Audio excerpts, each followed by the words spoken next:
Hey, what's up guys? 7 tahun lepas aku ada buat video aiskrim goreng, tapi aiskrim tu hilang. Sampai sekarang tak jumpa. Aku macam, mana aiskrim aku letak tadi? Hilang. I tried to find it but I couldn't. So hari ni kita nak buat comeback. Kita nak buat aiskrim goreng Pro Max upgraded version 7 tahun kemudian. Dia pakai dua bahan je, roti dengan aiskrim. Senang saja. Tapi semalam diorang tanya, KA, saya pergi kedai roti habis, tolong jangan buat resipi guna roti. Maaf terlambat. Video dah siap dah. So korang scoopkan aiskrim, letak kat roti. Lepas tu kepit roti lagi satu kat atas and tekan dekat tepi depan dengan belakang, supaya bila korang tekap dengan cawan tu, dia cantik, dia tak pecah. And kita akan dapat bentuk yang seal properly macam ni lah.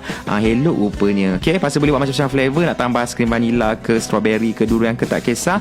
Bila korang dah buat banyak-banyak, dah siap cantik-cantik, kita susun dalam tray macam ni and kita bekukan lebih kurang 2 jam 3 jam. Tengoklah freezer korang sejuk macam mana sampai dia bunyi macam ni bila kita ketuk. And then kita boleh goreng minyak betul-betul panas. 1001, 1002, 1003, 1004, 1005, 1006, 1007, 1008, 1009, 1010. Lebih kurang 10 saat. Okay, so make sure dalam 10 saat dah siap goreng dah. Lebih daripada tu confirm minyak korang tak cukup panas and dalam tu berminyak nanti. And bila kita potong, nampak yang ni tea coklat. Yang lagi satu ni sama juga coklat. And yang ketiga coklat juga. Lepas tu yang keempat masih lagi coklat. Stress aku. Kita buat lagi satu. Finally keluar favourite aku, aiskrim keladi dengan jagung. Selamat mencuba. Weh, sedapnya. ASMR.